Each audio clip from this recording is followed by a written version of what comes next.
नमस्कार दोस्तों, आप सभी का स्वागत है हमारे इस वस्तु सागर यूट्यूब चैनल में। दोस्तों, वीडियो को शुरू करने से पहले कमेंट बॉक्स में जय श्री नारायण लिखकर परमात्मा को आभार व्यक्त करें। दोस्तों, रक्षाबंधन का त्योहार हर साल सावन माह की पूर्णिमा तिथि को मनाया जाता है। शास्त्रों में ऐसा वर्णन है कि रक्षाबंधन का त्योहार भद्रा काल में भूलकर भी नहीं मनाना चाहिए। भद्रा काल में रक्षा सूत्र यानी कि राखी बांधना बेहद ही अशुभ माना जाता है। शास्त्रों में कहा गया है कि भद्रा का त्याग करके ही रक्षाबंधन का पर्व मनाना चाहिए। इसके साथ ही रक्षाबंधन का त्योहार किस दिन मनाया जाए, इस पर बहुत ज्यादा ही उलझन की स्थिति। दोस्तों, इस बार कई लोगों का मानना है कि रक्षाबंधन 20 अगस्त को मनाना चाहिए और वहीं कुछ लोगों का मानना है कि 19 अगस्त को रक्षाबंधन का त्योहार मनाना शुभ रहेगा। तो ऐसे में आज हम आपको इस वीडियो में बताएंगे कि रक्षाबंधन का त्योहार किस दिन मनाया जाएगा और इसकी सही तारीख क्या है, 19 अगस्त या फिर 20 अगस्त। साथ ही आज हम आपको भद्रा काल का भी समय बताएंगे, क्योंकि इस बार रक्षाबंधन पर भद्रा काल का साया रहेगा। इसलिए राखी बांधने का शुभ मुहूर्त आपके लिए जानना अति आवश्यक है। दोस्तों, आपको बता दें कि शास्त्रों में भद्रा काल में राखी का त्योहार मनाना अशुभ बताया गया है। इसलिए भूलकर भी भद्रा काल में आप अपने भाई को राखी कभी न बांधें।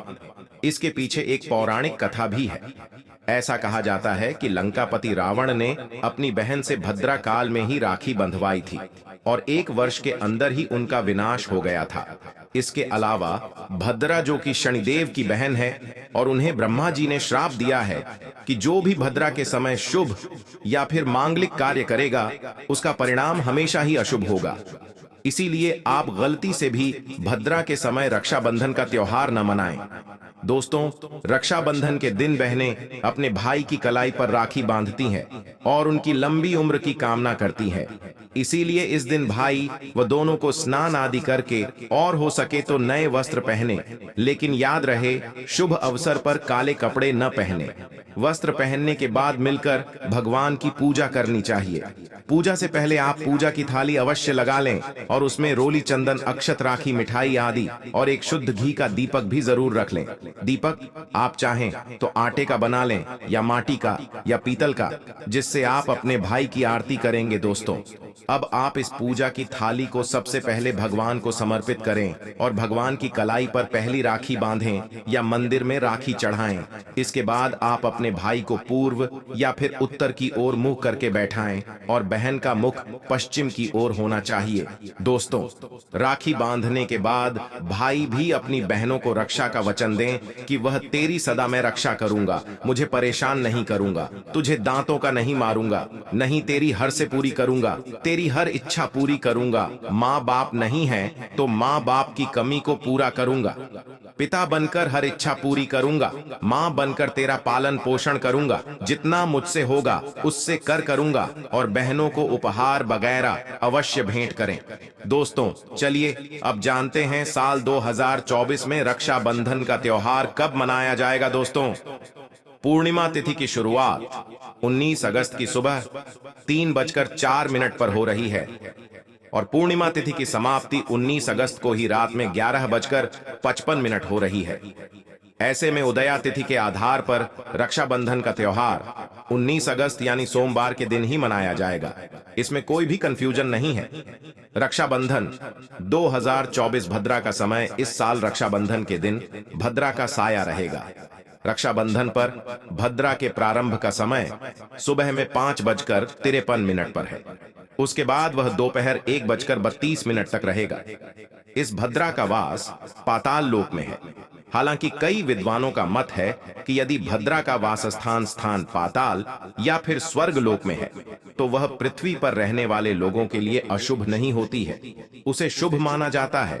लेकिन कई शुभ कार्यों में पाताल की भद्रा को नजरअंदाज नहीं करते हैं। आखिर हम हिंदू हैं तो हर शुभ कार्य का या अशुभ कार्य का पालन तो भैया करना ही पड़ता है। किसी भी शुभ या अशुभ कार्य को नजरअंदाज नहीं कर सकते। ना दोस्तों, रक्षाबंधन के शाम पंचक भी है। रक्षाबंधन वाले दिन शाम के समय में पंचक भी लग रहा है।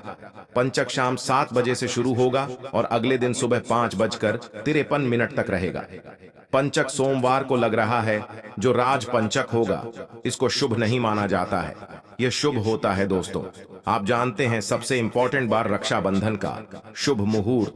देखिए, 19 अगस्त को रक्षाबंधन का मुहूर्त दोपहर में 1:30 से लेकर रात 9:08 तक है। उस दिन भाइयों को राखी बांधने के लिए 7 घंटे 38 मिनट तक का समय मिलेगा।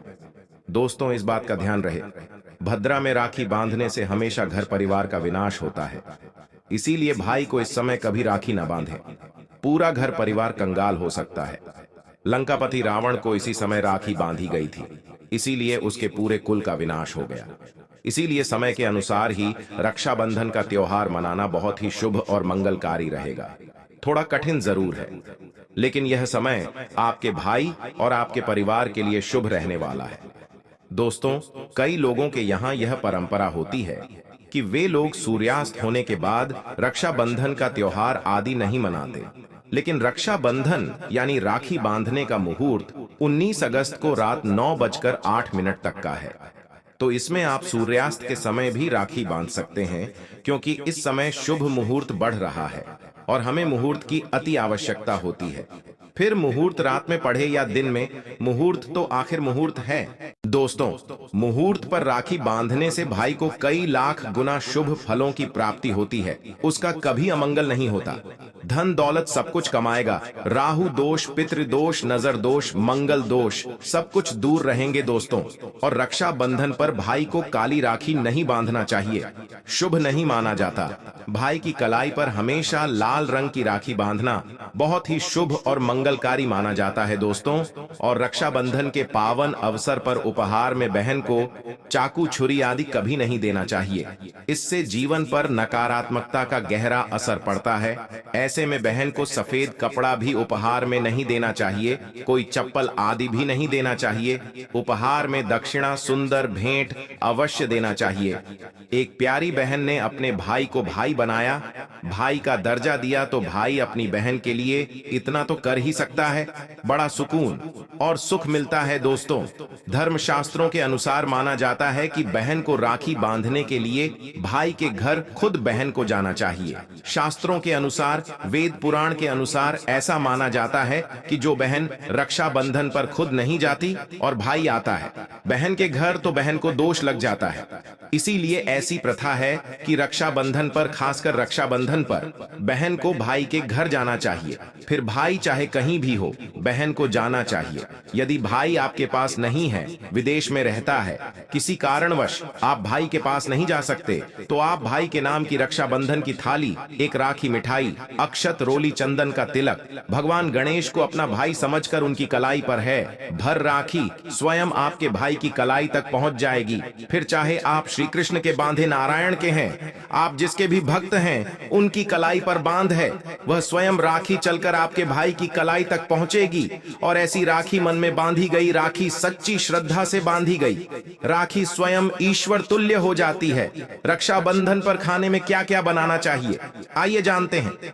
देखिए, रक्षाबंधन के समय बिना लहसुन प्याज का खाना बनाना चाहिए, क्योंकि इस समय देव शक्तियां, ईश्वर स्वयं धरती पर चलकर आते हैं।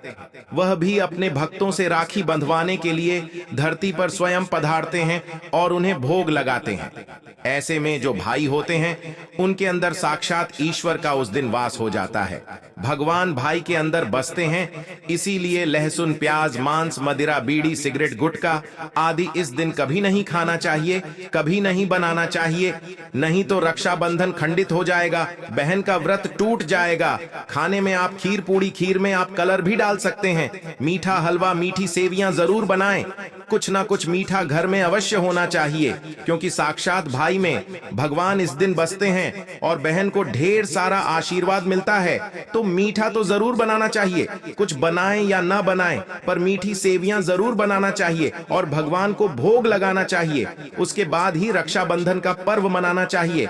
बड़ा ही शुभ और अत्यंत दुर्लभ मंगलकारी माना जाता है। रसीले आलू की सब्जी, गोभी की सब्जी, केले की सब्जी, छत गोभी, आलू मटर पुलाव, पनीर पुलाव और खीरे का रायता आप बना सकते हैं। घर में इस दिन पका खाना अवश्य बनाना चाहिए। इस दिन घर में दबा नहीं चढ़ाना चाहिए, अशुभ माना जाता है। कढ़ाई चढ़ाकर पका खाना ही बनाएं। इसे शास्त्रों के अनुसार पका खाना माना जाता है, जो कि त्योहारों के शुभ समय बना जाता है। इसे साक्षात ईश्वर ग्रहण करते हैं। भगवान को भोग और राखी बांधने के बाद फिर उसके बाद मुहूर्त के समय भाई की कलाई पर राखी बांधने के बाद ही बहन अपना व्रत तोड़ती है और बहन को एक निवाला भाई को अवश्य खिलाना चाहिए और भाई को भी बहन का व्रत संपूर्ण करना चाहिए। बहन को एक निवाला अवश्य खिलाएं, इससे प्यार बढ़ता है और ईश्वर ढेर सारा आशीर्वाद देकर वापस अपने स्वर्ग लोक को चले जाते हैं। कहते हैं जो बहन इस दिन भाई के लिए व्रत नहीं रखती, रक्षाबंधन पर ऐसे ही राखी बांधती है, तो भाई की उम्र कम हो जाती है, ईश्वर नाराज हो जाते हैं, व्रत खंडित हो जाता है। बहन को इस दिन व्रत अवश्य रखना चाहिए, क्योंकि भाई की इससे उम्र बढ़ती है, प्यार बढ़ता है, प्रसन्न रहते हैं। नहीं तो रक्षाबंधन का कोई लाभ नहीं होगा। रक्षाबंधन पर यदि शुक्रवार का दिन पर जाए तो जो लोग माता संतोषी का व्रत करते हैं तो उन्हें घर में खतरा नहीं बनना चाहिए। खट्टे पदार्थ का खाना नहीं बनाना चाहिए। खट्टी इमली की चटनी, पानी पूरी, नींबू आदि खटा आम वगैरह नहीं खाना चाहिए। इससे माता संतोषी नाराज हो जाती है। अक्सर शुक्रवार को रक्षाबंधन पर जाता है, तो कभी भी जब शुक्रवार को रक्षाबंधन पर जाए और यदि आप संतोषी माता का व्रत रखते हैं, पूजा पाठ करते हैं, तो थोड़ा संयम रखें, नहीं तो माता संतोषी नाराज हो जाएंगे। माता संतोषी को खट्टे पदार्थ से अत्यंत नफरत है, वहीं बर्दाश्त नहीं करती, क्योंकि जब शुक्रवार को रक्षाबंधन पड़ता हो तो माता संतोषी भी सक्रिय अवस्था में होती है। वह स्वयं धरती पर बढ़ाती है, क्योंकि शुक्रवार मां संतोषी का बार है। इसीलिए थोड़ा नियम जरूर मानना चाहिए। संतोषी माता यदि प्यारी है तो उनका क्रोध भी अत्यंत विनाशी है, लेकिन यह तो संजोग की बात है कि रक्षाबंधन पर शुक्रवार पढ़ें। यदि पर जाए तो थोड़ा सावधान हो जाएं। भैया हम हिंदू हैं तो धर्म शास्त्रों का पालन तो करना ही पड़ेगा। रक्षाबंधन पर एक ऐसा उपाय जो बहन यदि करती है तो उसे दुनिया की कोई भी शक्ति धनी होने से रोक नहीं पाती है। यह उपाय स्वयं हमारे घर पर किया जाता है। भाई को उच्च पद की प्राप्ति होती है, सरकारी नौकरी हासिल होती है, व्यापार यदि मंदा चल रहा हो तो दौड़ने लगता है, उड़ते पक्षी की तरह व्यापार दौड़ता है। भाई को कभी किसी की नजर नहीं लगती, दुर्घटना में उसकी मृत्यु नहीं होती। इस उपाय को करने के बाद भाई बहन का प्यार अमर हो जाता है। दोस्तों, आपको हमारी वीडियो कैसी लगी? कमेंट बॉक्स में जरूर बताएं।